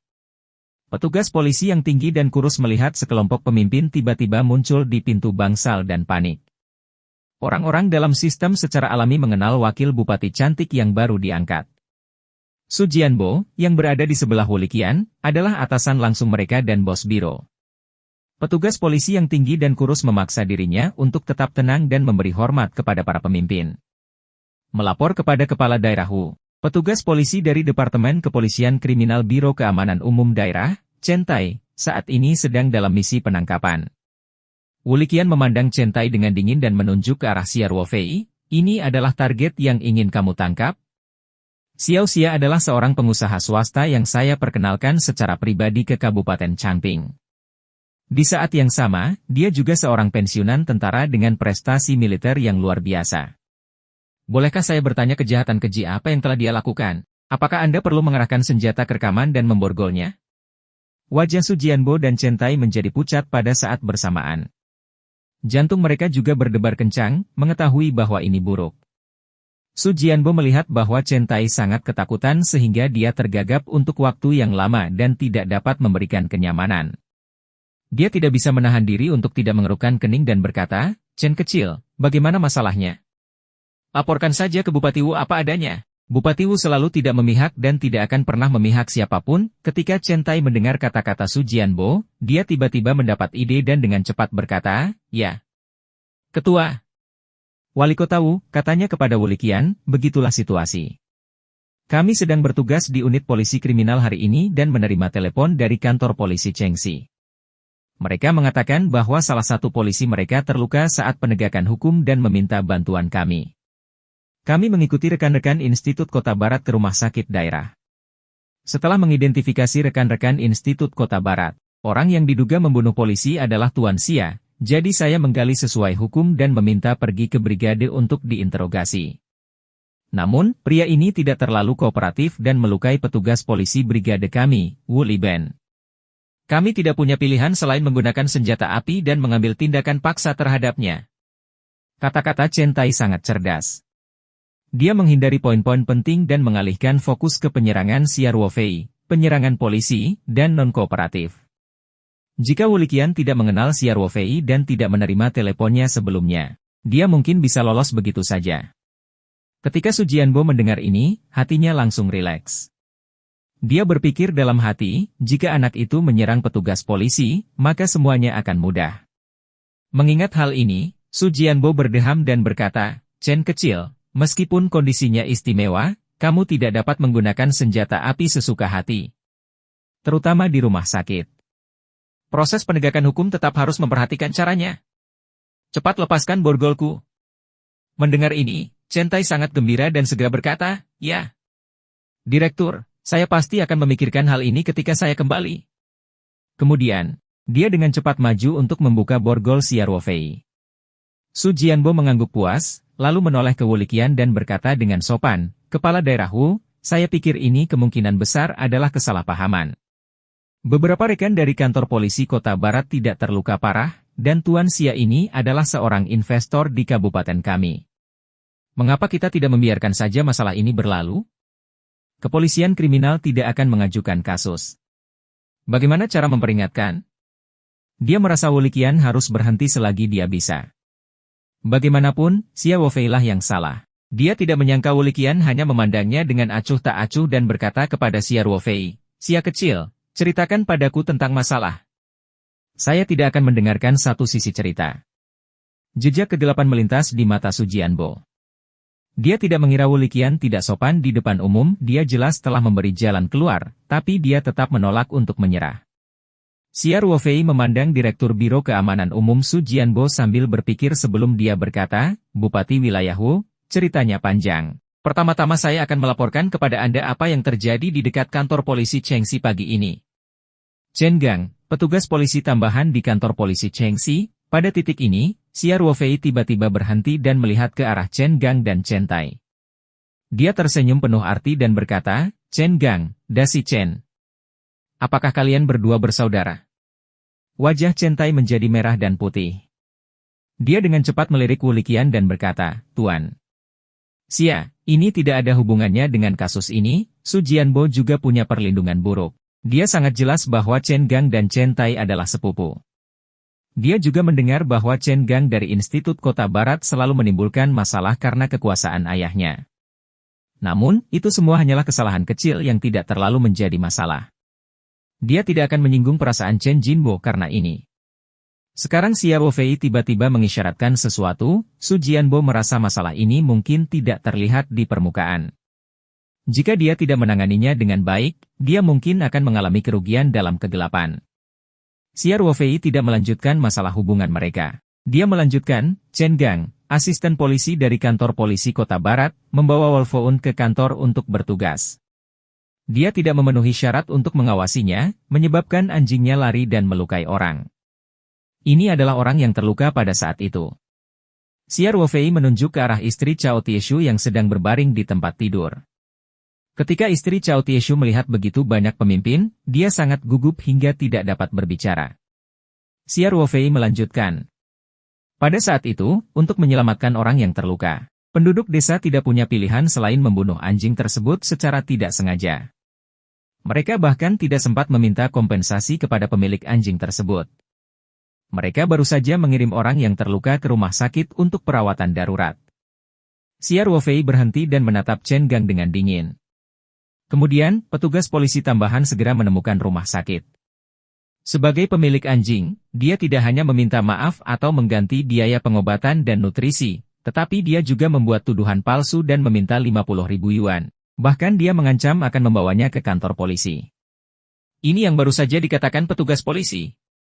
Saya tidak mau bertanya, untuk urusan pribadi keluarga Anda membawa beberapa petugas polisi pembantu, mengenakan seragam polisi ke rumah sakit untuk mengancam para korban, dan mencapai penyelesaian dalam jumlah besar.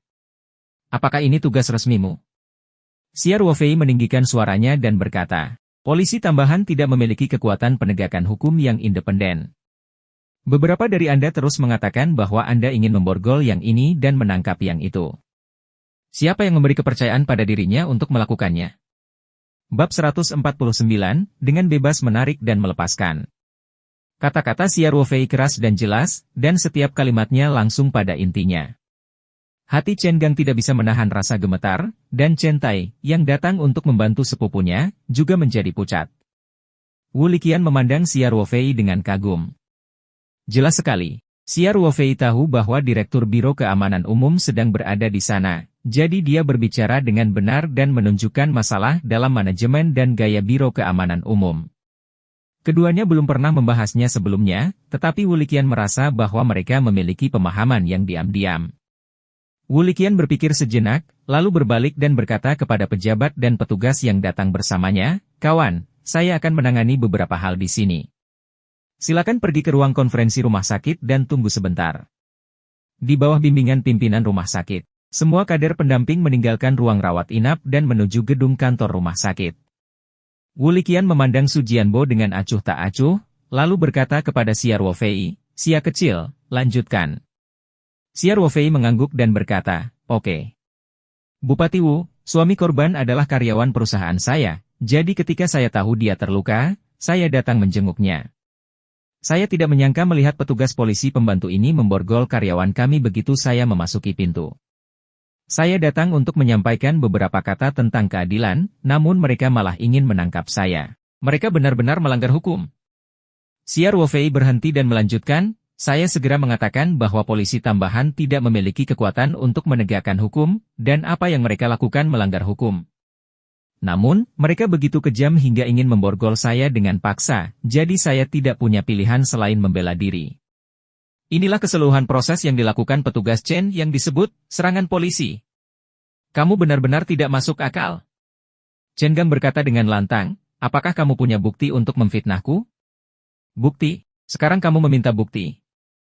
Xia Ruofei memandang Chen Gang dengan jijik dan berkata, ketika petugas Chen ingin menangkap saya, dia tidak memberi saya bukti apapun dan bahkan tidak mendengarkan penjelasan saya.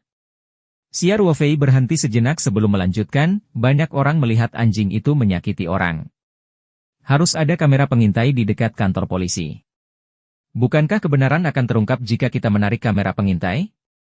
Mengenai apa yang Anda lakukan di Bangsal, banyak penduduk desa yang melihatnya, dan mereka semua dapat membekukannya.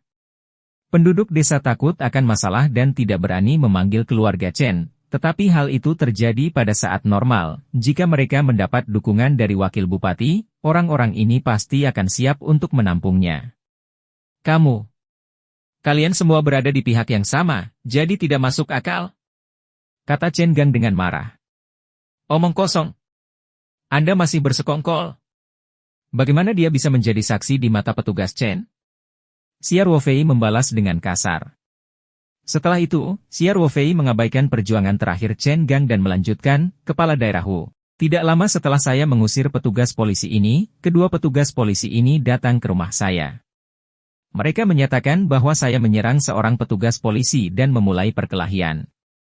Mereka ingin memborgol saya tanpa menunjukkan lencana polisi dan lencana pemanggilan. Kemudian, Xia Ruofei menunjuk ke petugas polisi muda, Wu Liben, dan berkata, petugas Wu ini bahkan mengeluarkan tongkat karet untuk memukul saya. Jika saya tidak gesit, saya khawatir saya akan terluka. Anda melihat apa yang terjadi setelah itu. Petugas Chen mengeluarkan senjatanya dan mengarahkannya ke arahku. Dia memborgolku dan mencoba menangkapku. Xia Ruofei mengatakan semua ini dalam satu tarikan napas, lalu mengangkat bahu dan menutup mulut. Ekspresi Su Jianbo menjadi sangat jelek.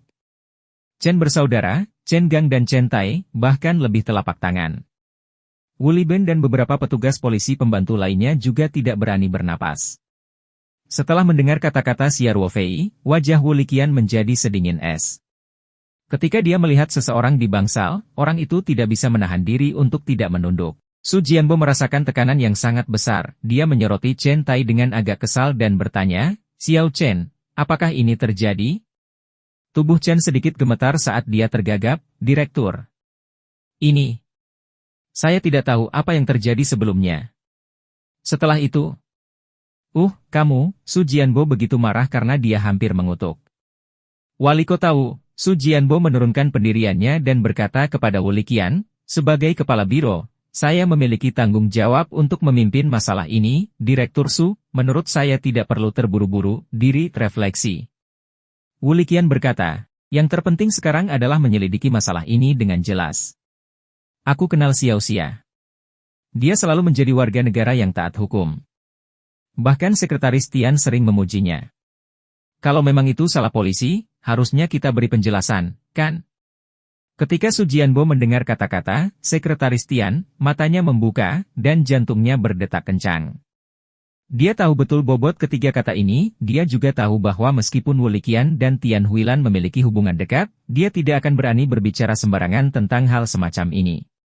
Sejak dia mengungkapkan, setidaknya ada 70 hingga 80% kemungkinan hal itu benar. Jika pemuda ini benar-benar dapat memihak Tian Huilan, maka tindakan petugas polisi hari ini hanyalah mencari kematian mereka sendiri, dan kemungkinan besar mereka akan terlibat. Saat memikirkan Su Jianbo berpacu, Wu Liqian berkata dengan acuh tak acuh, Direktur Su, seharusnya tidak sulit untuk menempatkan kamera pengintai di sekitar kantor polisi kota barat, bukan? Selain itu, dia harus memeriksa catatan kantor polisi Chengxi dan kepolisian kriminal untuk melihat apakah mereka menjalankan tugas resmi atau menggunakannya untuk penggunaan pribadi. Selain itu, bayangkan senjata petugas polisi dikeluarkan dengan mudah sekarang. Saya rasa perlu melakukan pengecekan registrasi gudang senjata untuk melihat apakah ada pelanggaran. Saya yakin setelah penyelidikan ini, kebenaran akan terungkap kepada dunia. Setelah Wu Liqian selesai berbicara, dia berpikir dan melanjutkan, ngomong-ngomong, jika Direktur Su merasa tidak nyaman, saya dapat berkoordinasi dengan rekan-rekan dari pengawasan kota untuk datang dan menyelidikinya. Kepala daerah Wu, tidak perlu menyusahkan para petinggi dengan masalah ini, kan? Su Jianbo berkata sambil tersenyum pahit. Setelah mengatakannya, dia menatap Chen Tai dan berkata dengan tegas, Chen Tai, segera laporkan masalah ke Bupati Wu. Jika kamu berani membayangkan sesuatu, aku pasti akan menghukummu dengan berat. Su Jianbo tahu betul bahwa dia pasti menderita hari ini. Jika dia tidak menyerah sekarang, Wu Liqian hanya akan menggunakan ini sebagai alasan untuk membuat mandatnya. Dan dia akan menjadi lebih pasif saat itu.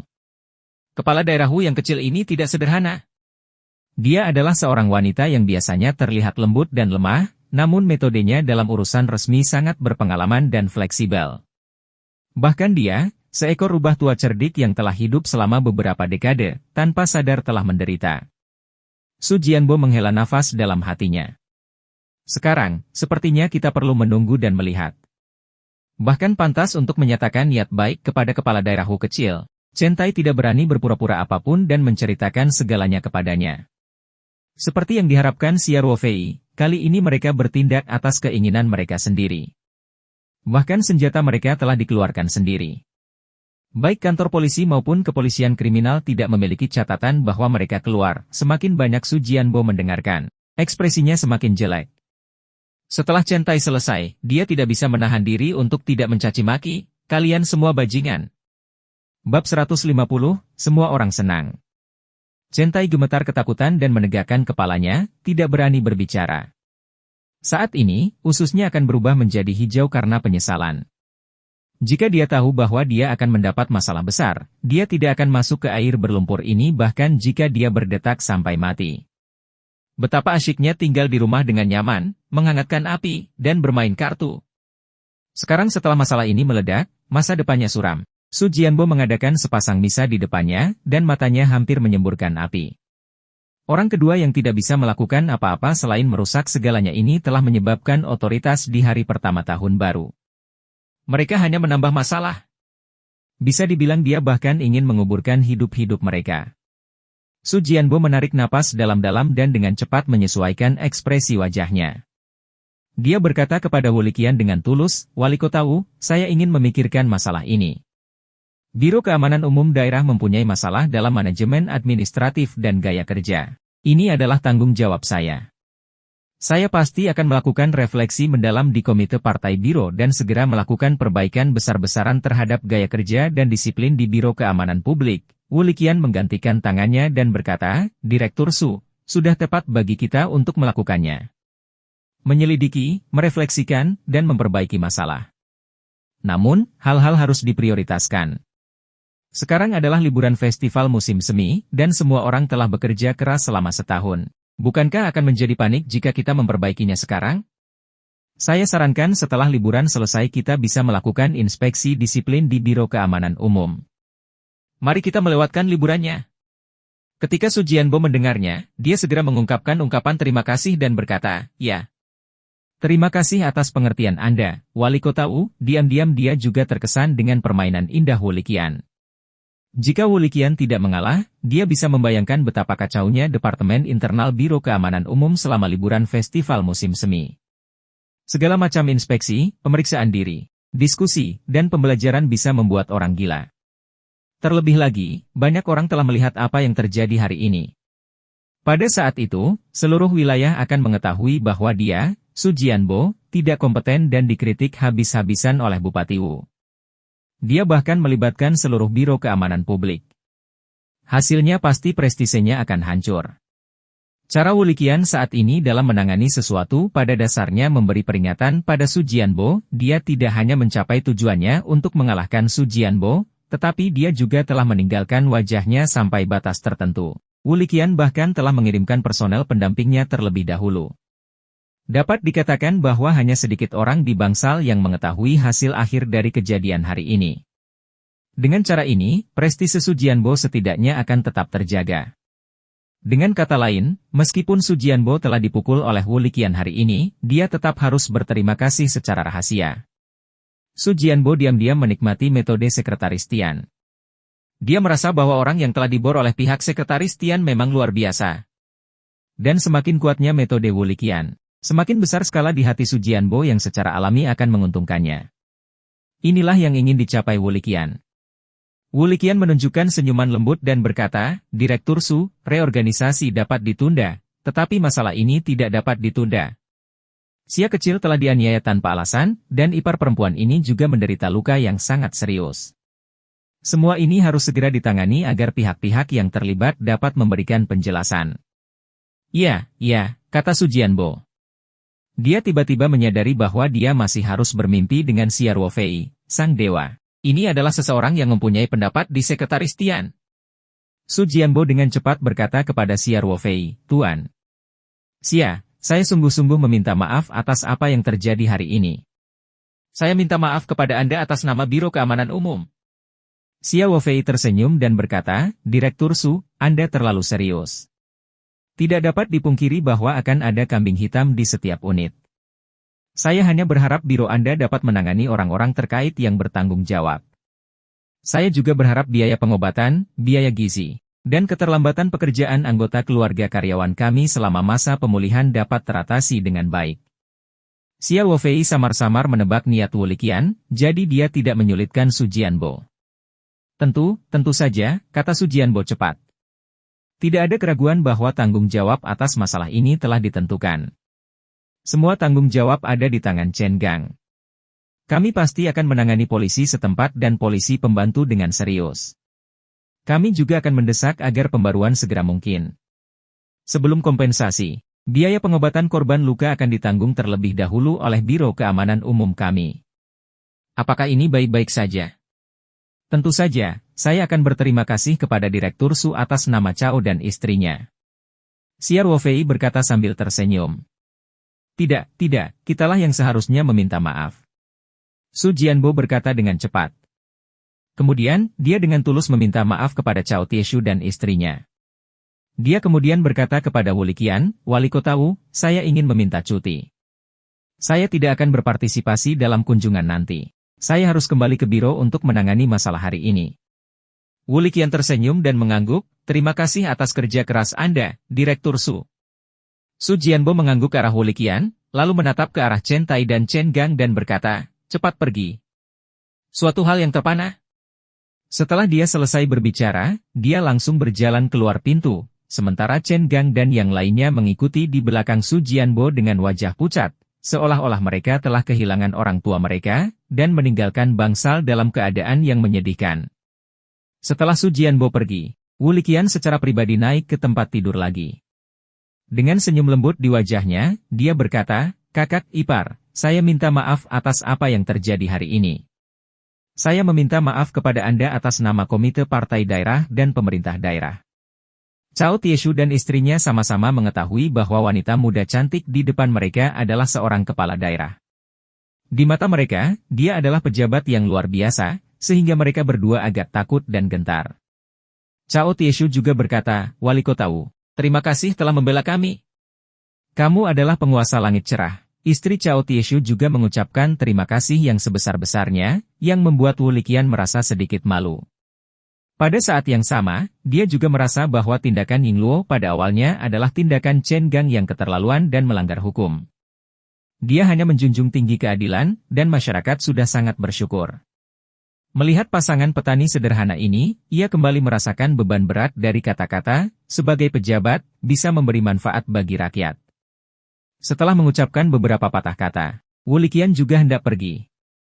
Sekelompok besar orang masih menunggunya menyampaikan belasungkawa di ruang konferensi.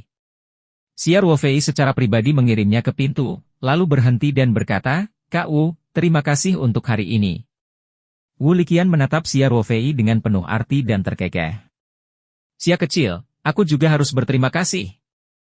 Xia Ruofei berpura-pura bingung dan berkata, mengapa kamu berterima kasih padaku? Aku telah menyebabkan masalah sepanjang hari. Saya kira Anda takut menjawab panggilan saya sekarang. Wu Liqian tertawa dan menatap Xia Ruofei. Jangan beri aku itu. Aku tidak sabar menunggumu mendapat masalah seperti ini beberapa kali lagi. Baiklah, aku akan berhenti bicara denganmu. Aku masih memiliki pekerjaan yang harus diselesaikan. Baiklah, kamu bisa kembali bekerja. Xia Ruofei tersenyum dan berkata, Anda dipersilakan datang ke pertanian kami untuk pemeriksaan dan bimbingan saat Anda ada waktu luang. Saya pasti akan memberi Anda bimbingan yang baik. Wu Liqian terkekeh. Setelah dia selesai berbicara, dia melambai pada Xia Ruofei dan berjalan keluar dari rumah sakit. Pada saat ini, Xia Ruofei tiba-tiba memikirkan sesuatu dan dengan cepat memanggil Wu Liqian.